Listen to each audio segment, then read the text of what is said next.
चंदन नगर में भोला नाम का एक मजदूर रहता था। वो लोगों के खेतों में मजदूरी करके अपना पेट पालता था। उसके घर में एक पत्नी थी।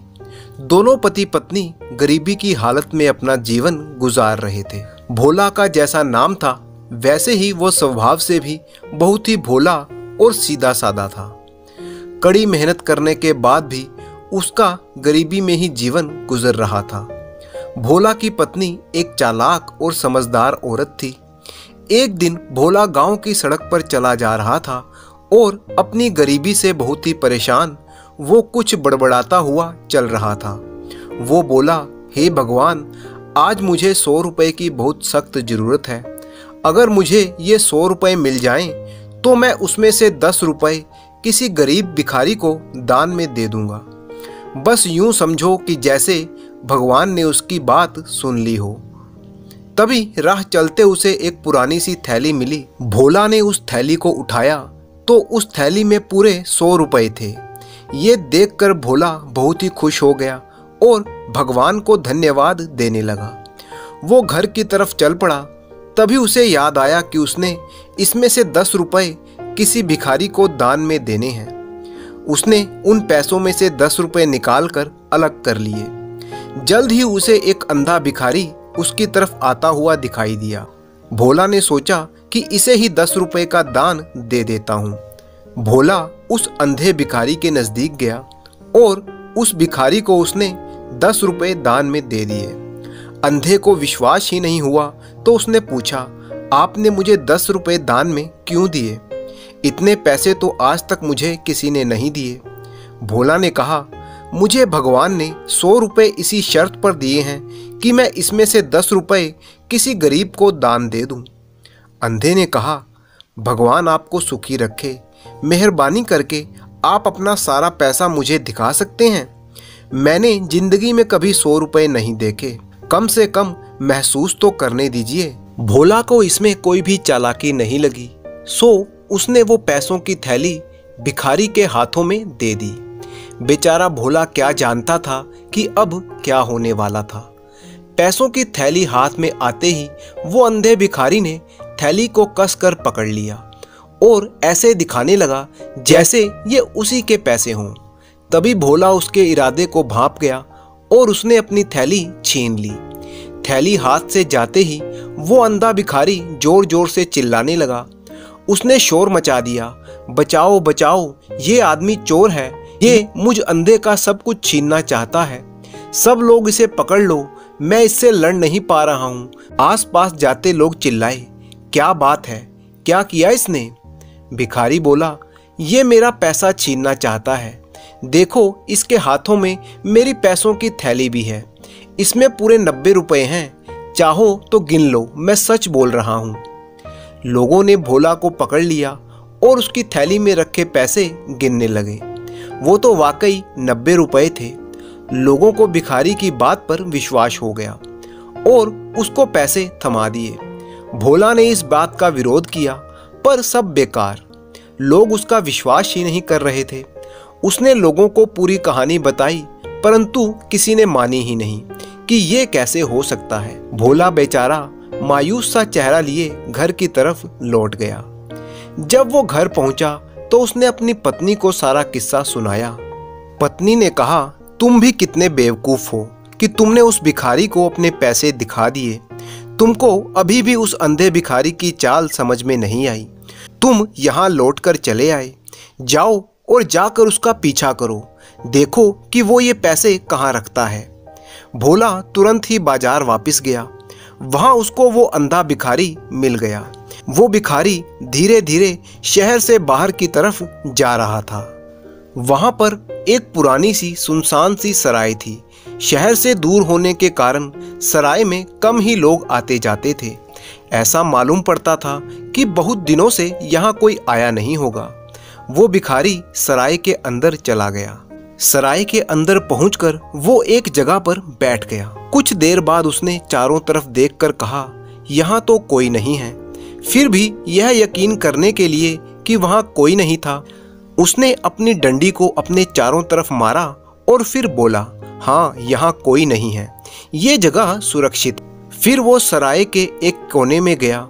वहां पहुंचकर उसने फर्श की थोड़ी सी मिट्टी हटाई और भोला से लिए हुए 100 रुपए मिट्टी में रखे एक बर्तन में दबाकर वहां छिपा दिए। फिर वो बोला, भगवान का लाख लाख शुक्र है, सुबह मेरे पास केवल 1000 रुपए ही थे, पर अब मेरे पास 1100 रुपए हो गए। भगवान तेरा लाख लाख शुक्र है। जब भोला ने भिखारी के ये शब्द सुने तो वो बहुत ही खुश हुआ। यह करके वो भिखारी सराय से बाहर निकल आया। जैसे ही वो सराय से बाहर निकला तो भोला सराय के अंदर गया और वहां से वो मिट्टी का बर्तन उसने निकाला और उस बर्तन को अपने घर ले गया। जब वह घर पहुंचा तो उसकी पत्नी ने उसकी बहुत तारीफ की और उसको फिर से उस अंधे भिखारी के पीछे पीछे जाने के लिए कहा कि जाओ और देखो कि आगे अब वो क्या करता है। भोला फिर चला गया। अगले दिन सारा दिन वह उस भिखारी के पीछे पीछे घूमता रहा। उस दिन की शाम को भी वो भिखारी उसी सराय में गया। वह भिखारी उस दिन की तरह से आज भी कुछ पैसे जो उसने उस दिन कमाए थे वहां जमा करने गया था। जब उस अंधे आदमी को उसके पैसों वाला मिट्टी का बर्तन धरती में गड़ा हुआ नहीं मिला तो वो बहुत ही दुखी हुआ। बेचारा अपनी छाती पीट पीट कर रोने लगा। तभी वहां पर एक आदमी आया जो उस सराय में काम करने वाला एक नौकर था। नौकर ने भिखारी से कहा, कौन है वहां और क्यों शोर मचा रहा है? संयोग से वो नौकर भी अंधा था। उस भिखारी ने नौकर की आवाज को पहचाना और बोला, दीनू, मैं हूं मंगू। असल में वो दोनों एक दूसरे को जानते थे और दोनों इसी तरह से अपने अंधेपन का फायदा उठाकर लोगों को लूटते थे। पहले अंधे भिखारी ने कहा, दीनू भाई, मैं तो लुट गया, बर्बाद हो गया, अब मैं क्या करूं? दूसरे अंधे भिखारी ने कहा, तुम तो बड़े ही बेवकूफ हो। मैंने पहले भी तुम्हें कई बार कहा है कि इस जगह पर पैसे मत रखा करो। अब रोना धोना बंद करो और इस घटना से कुछ सबक लो। अपने 1100 रुपए ऐसी जगह पर दबा कर रखोगे तो आते जाते लोगों की नजर पड़ ही जाएगी। अगर तुमने वो किया होता जो मैंने किया है तो तुम्हारे साथ आज ये हादसा ना होता। तब मंगू भिखारी बोला, अच्छा तो तुम बताओ कि तुम क्या करते हो? दूसरे अंधे भिखारी ने कहा, मेरे पास एक बहुत बड़ी खोखली डंडी है। मैं अपना सारा पैसा उसी डंडी में रखता हूँ। वह डंडी मैं हमेशा अपने पास रखता हूँ। देखो ये यहाँ पर है। यह कहकर उसने वो डंडी उसके पैरों में मारी और फिर बोला, जाओ तुम भी एक डंडी ले लो और फिर अपने पैसे के बारे में निश्चिंत हो जाओ। ये सब बातें सुनकर भोला उस दूसरे अंधे भिखारी को भी ऐसे ध्यान से देखने लगा जैसे उसका पैसा भी ये ले लेगा। सो भोला ने एक बड़ी सी डंडी ली और उसको खोखला कर दिया और उसको दूसरे अंधे भिखारी की डंडी जैसा बना दिया। जैसे ही उसने यह कर लिया, वह फिर मौका ढूंढने लगा कि कब इस डंडी को दूसरे अंधे भिखारी की डंडी से बदला जाए। उसका पीछा करते करते भोला ने ये पता लगा लिया, जब भी वह भिखारी खाना खाता है तब वो डंडी अपने हाथ से छोड़ देता है। भोला को इस मौके के लिए ज्यादा इंतजार नहीं करना पड़ा और एक दिन उसने मौका देखकर उस दूसरे अंधे भिखारी की डंडी को अपनी नकली डंडी से बदल दिया और वो पैसों से भरी डंडी लेकर अपने घर पहुंच गया। भोला की पत्नी ने जब ये सुना और बहुत सारे पैसे देखे तो बहुत ही खुश हुई।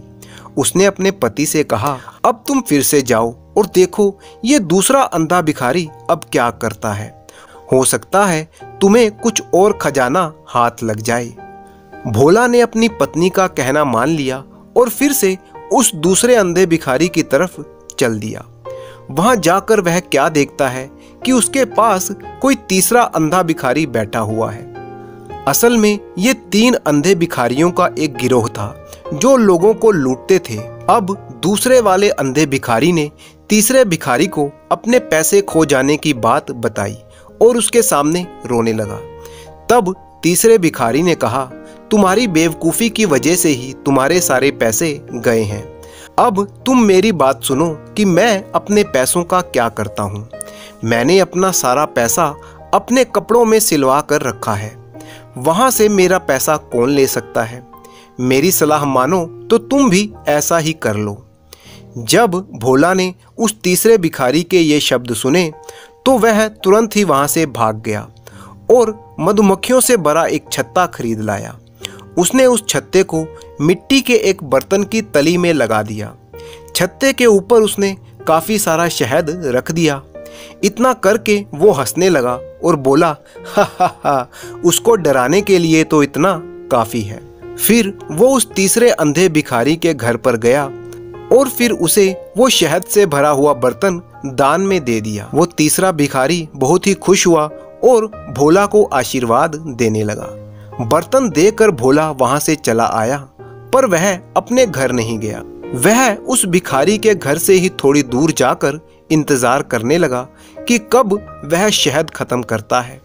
जैसे ही भोला उसके घर से गया, भिखारी ने शहद निकालने के लिए बर्तन में हाथ डाला और वह उसको बड़े बर्तन में से निकालकर छोटे छोटे बर्तनों में रखने की सोचने लगा, क्योंकि वह नहीं चाहता था कि कोई दूसरा उसकी इतनी सारी चीज को उसके पास एक ही बार में देख ले।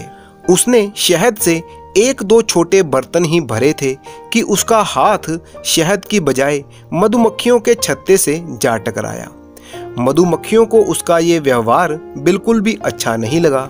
वे बर्तन में से बाहर उड़ी और उसके चारों तरफ काटने लगी। वह अपना शरीर पीटता पीटता घर के बाहर की तरफ भागा और मधुमक्खियां भी अपने इरादे की पक्की थी, वो भी उसको छोड़ ही नहीं रही थी। ऐसे समय में कोई उसकी सहायता करने वाला भी नजर नहीं आ रहा था। सो उस अंधे भिखारी को अपने कपड़े उतार कर एक तरफ फेंकने पड़े और फिर वो घर के अंदर चला गया। मधुमक्खियां भी उसके पीछे पीछे भाग रही थी। वह बेचारा तो उनके काटने से मर ही जाता अगर उसकी पत्नी समय पर ना आती। उसकी पत्नी ने आकर एक बड़े से कंबल से उसे ढक दिया और उसकी जान बचाई। इसी बीच भोला ने उस अंधे भिखारी के कपड़े बाहर से उठाए और वहां से भाग गया। उन कपड़ों को लेकर वो घर पहुंचा और उसकी पत्नी को दिखाया। कपड़ों में से निकले धन को देखकर उसकी पत्नी बहुत ही खुश हुई। अब तो हम लोग बहुत ही अमीर हो गए हैं, अब हमें बाकी जिंदगी के लिए ज्यादा चिंता करने की जरूरत नहीं है। जैसे ही उस भिखारी को मधुमक्खियों के काटने के बाद थोड़ा होश आया तो उसने देखा कि उसके कपड़े गायब हैं। यह देखकर वो बहुत ही क्रोधित हुआ। वो तुरंत अपने बाकी दोनों साथियों के पास भागा। वो तीनों आपस में मिलकर बातें करने लगे। तब उन्हें समझ में आया कि कोई आदमी उन तीनों को बेवकूफ बना गया है, लेकिन अब कुछ नहीं किया जा सकता था। उन तीनों बेईमान अंधे भिखारियों को अच्छा सबक मिल गया और इधर भोला प्रसाद अब आराम से अपना जीवन बिताने लगा।